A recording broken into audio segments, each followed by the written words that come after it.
Okay, and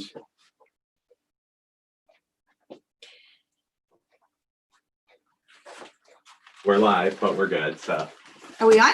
we're on. Hey, good morning, everybody. I'm just waiting for Dr. Barry this morning. He's here. He's here. No, listen, it's ER morning, doctor good morning. time. When you're an ER doctor, the worst thing in the world you can do is have your partner waiting for you.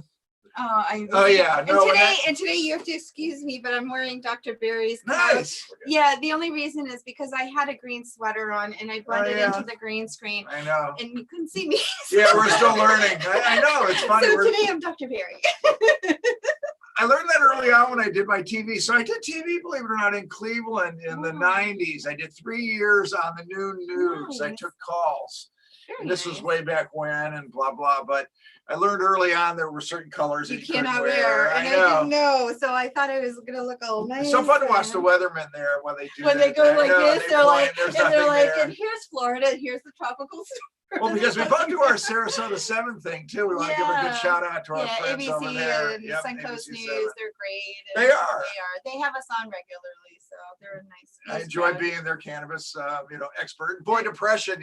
Listen, Oh, I know that's the topic today. I feel a little better today, but it's hard not to be depressed, of course, about just what's going on in 2020, and just get down to brass tacks. There is a absolute increase by surveys and other such things, about even Michelle Obama. She came out saying I didn't see that story actually. She is. She said she's slightly depressed. Listen, I think if you ask anybody, so let's talk about depression and brass tacks, because I'm just, of course, simple emergency room physician, but even I know that depression is not all alike. Of course, psychomotor depression, true depression, means that you don't sleep, you don't eat, you don't function. Well, no, seriously. No. The point is that degree of psychomotor depression, as it's called, is very profound. It can be a one-time episode. It can be recurring depression. Of course, it can be based on brain chemistry, the serotonin system, so to speak. And I think people truly don't understand it, because when you speak to somebody who seriously does have depression, they do feel alone a lot, and they do feel like they're isolated and nobody understands them, or they think, oh, it's just whatever in your head. No doubt. So to the extent that it's a real illness, that is based on brain chemistry and things of that nature, no doubt about it. On the other hand, I've always tried to make a distinction between situational depression. I lost my husband. We're living in COVID-19. Exactly. Right? I don't have my baseball. And football my team's actually baseball we have, but it's very weird. No fans in the stands. They do have the cardboard cutouts, by the way, Don. I had the soccer teams had that.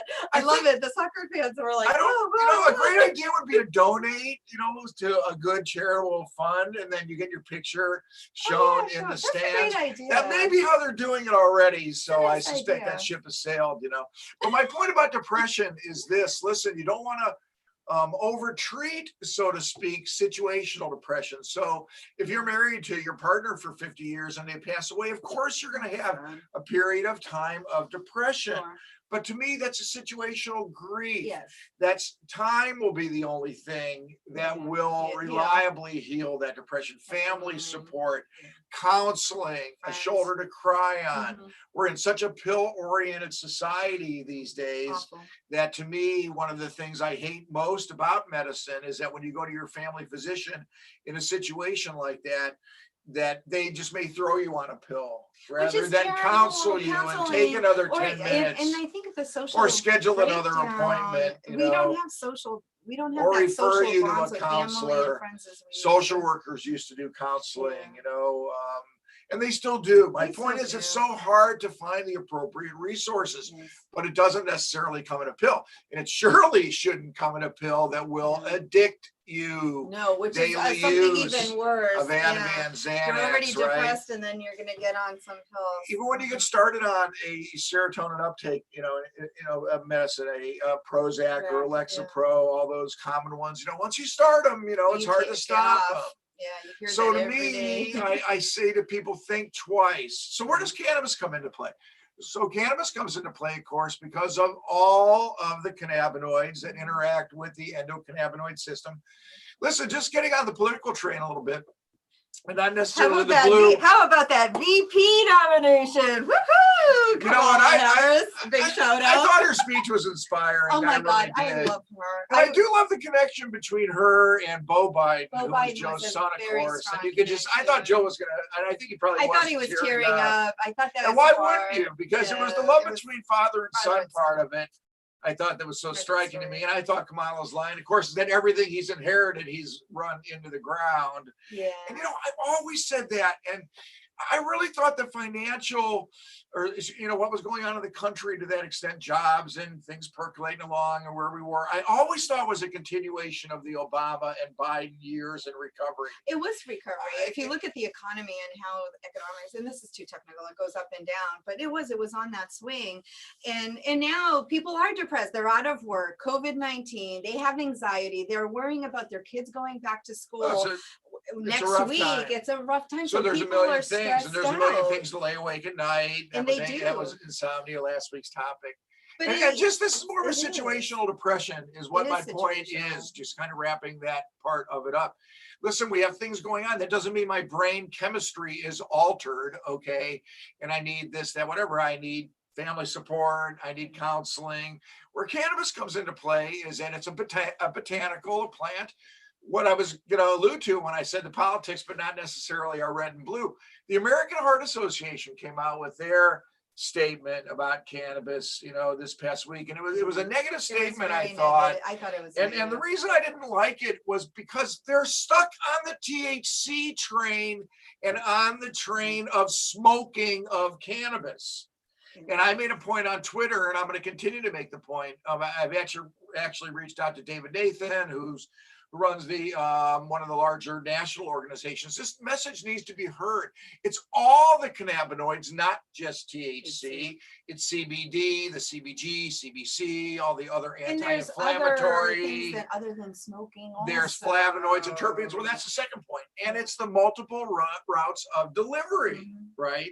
By tincture drop, by patch.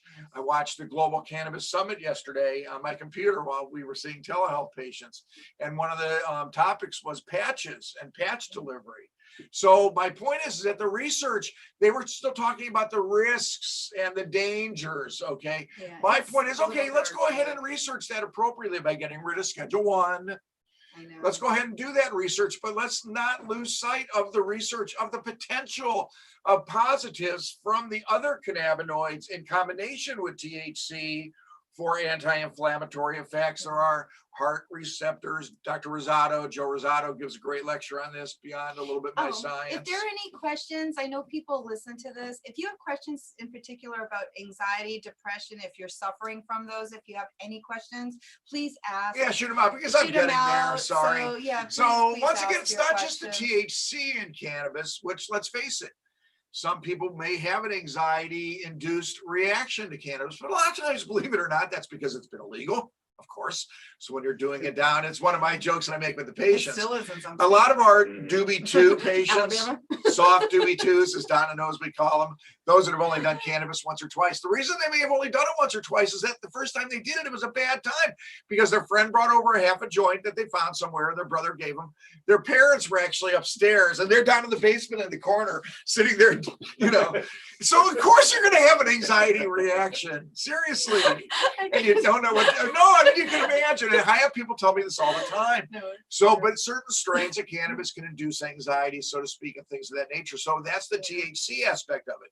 But CBD alone, and people be careful when you go to the CBD shop. Okay, listen, time and time again, I have a lot of friends that are in the CBD biz, and I want to give a shout out to a couple of them. Angie Minat's one of them, and the Heckmans. They do a nice job because they try to source their CBD appropriately, right? A full spectrum product, properly tested and sourced, and they don't make false health claims. And these are typically people who would rather be in the full medical cannabis biz, but they got closed out because of the verticalization of the Florida program, and that's just the way that it's been set up. But they still want to be in the botanical, in the cannabis space, so to speak. So CBD is CBD. That's the other main cannabinoid in cannabis, THC, CBD. But once again, don't forget about the other 142 that we're now just learning about, CBC and CBG. But if I have depression, so I'm going to be a person now that's watching, and I have depression and I'm anxious. I'm nervous. My children are going back to school next week. what do you suggest I do? What should I do for a natural approach to my anxiety, to my depression? Because I'm scared. I'm scared for like my parents, scared for grandparents. And this is a typical, they said like over 3 million people really are nervous right now. For sure. If not more. So I was driving to work today and just moments ago, and I guess the stress ball people are now selling a stress chew. Anybody hear that? It has herbal remedy. I don't have the name in my head about it because I kind of washed it out because I don't believe that stuff works, but it may. But they're allowed to sell everything. So similar to CBD, so to speak. However, CBD, we don't have enough research to know how much, but we know it helps depression and anxiety. It's interesting. People so say, should I just go to like a gas station and buy some? Like, I mean, no, because people don't know. They really don't. No. And that's who I want to talk to, because there are people who ask they ask me personally every day, what should I take? What about CBD? I get questions every single day. The interesting thing is a large percentage of our patients that have never used a cannabis product, THC, pot, dope, weed, grass, smoked it, eaten it, cookie, candy, brownie, will have started a CBD product that they bought. Remember, we used to have farmers markets and things like that. Indeed. Everyone, there were more than one booth in most of them. They've seen it on the internet, right? That's right. So people think that CBD is like the don't buy it at the gas station or vape shop, people, please, or make sure. My point is, be skeptical about what you're buying. But here's the point, there is effects. And that's why when people say that CBD is not psychoactive, it's interesting because it is psychoactive. It's not intoxicatingly psychoactive, but it does have effects on the mind. So it does bring on a relaxation state. We need more studies to see how it helps a chronic as an antidepressant. So would I need a card for CBD, or should I go to a cannabis physician? Right. What do you suggest? So you don't need a card just to get a CBD product, right? So you can buy it at some of the CBD purveyors. And once again, if you do your research, you can find the better CBD purveyors. But to truly get what is a guaranteed quality CBD product from the MMTCs, guaranteed by the state of Florida. Like Truly, you'll see different things because people don't know what MMTCs are. For sure. I didn't know what they were. Indeed. It stands for medical marijuana treatment centers, but the dispensaries in general. But the point is, they have to, of course, guarantee their CBD. It's now tested, which just started in Florida, believe it or not, by third-party labs. But also, you're not just getting a CBD product. And this is the great thing about the Florida products right now, is that they list the other minor cannabinoids, CBN, as we talked last week, that minor cannabinoid for sleep, right? So here's the point. When you go to the proper cannabis clinic, right, or a doctor, or you get the appropriate counseling, okay, from the people that work in the dispensary, what they're going to advise is to have that CBD here and then the CBD in a range that's appropriate for you. If you've never used cannabis before, you're always going to want to start with a CBD product primarily with some of the other cannabinoids and see how that affects you on your depression scale. My question also is going to be, because I know people will have the same question. Okay, say you are suffering from depression or anxiety and you are on a Prozac or you're on a lithium, whatever they're on. How do I get off? Because a lot of people want to get off of that stuff. The beauty of cannabis, first off, is that there's no significant effects on the other medications in the drug levels, so you don't have to increase or decrease your other medicines. And in general, the effects will not, and surely with CBD, you're not going to notice, for example, if you use some CBD drops under your tongue, you're not going to be 15 or 30 minutes later feeling any specific, at least in my experience, intoxicating effects. Now, I've had people, Ruta, and you can laugh at this, I've had people tell me Tylenol, gets them intoxicated, and Motrin. This is from my ER days. Oh, I take those ibuprofens, and they, making me really they really. So, and there's a placebo effect also. There is a placebo effect with CBD. But in general, CBD will always be safe. So if somebody would say, can I use CBD drops and drive? I would always say, of course. I mean, use common sense. But yes, that's not an intoxicating product. On the other hand, if somebody has never used THC before, I would say, of course not. No. But to say that CBD isn't psychoactive in any way isn't fair. So here's the point. We need more research. So my point is, listen, you can surely go to a stylized good CBD purveyor, do your reading, do your research. Listen, it's not hard to do the research on these things. You know, you can go to our page, of course, at, venice.care.com. We've got a lot on there. But the point is CBD stands here with the other cannabinoids, and then THC is here. For the true antidepressant effects, in my opinion, that's why I'm a medical cannabis provider, I think you need the combination of all of the cannabinoids, or what we call the entourage effect. But the beauty of, and let's go back to American Heart. American Heart wants to continue to focus on THC, THC, the drumbeat of THC, the intoxication of THC, the danger of THC. Comes from the White House down. But that's my job, Ruta, and that's why I'm yeah. getting involved, and I hope on a national scale at this point, because that's what needs to be discussed. Yes. We need to take the THC focus out of this discussion and talk about all of the cannabinoids, As with a THC medicine, being one of it. them. It's not fair to this plant that, it's funny, and I'll probably still write the article, and I was supposed to do it, sorry, Bob, this month, but there's been so much going on. It's almost like if a plant could talk, right? If a plant could talk, if a plant could talk, what would cannabis say, right? And to me, I think especially, listen, there's a huge event this afternoon, everybody. It's sponsored by Minorities of Medical Marijuana and otherwise. It's 420. It's a big diversity event. It's on Facebook. But my point is, I almost kind of liken it to where we're at in the racial and social injustice discussion in general, because cannabis is right there. It is. And it's right there to the extent of the misunderstanding and the keeping it away from the citizens of the country that, quite frankly, at this time of 2020, we need it. And people want a holistic approach. Well, they do. People are so sick of So getting back to your question, and I junk. do like to answer the questions. The point is, how do you get off the others? Yes. How do you? So my point is, with the appropriate teaching about the balance, okay, of the THC and the other cannabinoids, also the delivery systems, by patch, by oil when you need it on that time frame, by an inhalation technique if you have an acute panic disorder. If you have an acute panic disorder, you want a medicine that's going to work reliably within 5 or 10 minutes. And we have to go over that. I think people don't understand. There's different ways to administer medical cannabis, and people don't understand them. I just got educated by one of our great educators, Donna, and she was going over like how each one has like some may have an immediate effect, some may kick in, last 3 hours, some may last an hour and a half. So there's so much. Oh, Ruta, you've been sitting in the back way too long. I know I have. But listen, Ruta does such a fantastic job kind of manning the ship from the business side. Exactly. But it is fascinating when you start hearing and about it does drive learning. the passion, I think, of myself, Shirley, and my staff. It does. That I we get excited because I'm like, oh my God, it really does do a lot. And there's so many different avenues that treat different things, and the longevity. And that's why, once again, I look into the camera. And I invite every politician who may be watching, and I know some do. Come on in. I know a lot of you have already, which is great. But my point is, that's why we feel so comfortable and confident in being able to enlighten people as to what cannabis is, not just, once again, on the cannabinoids, but on the delivery. On the delivery methods, because people they automatically assume, okay, and I get jokes every day on my Facebook page.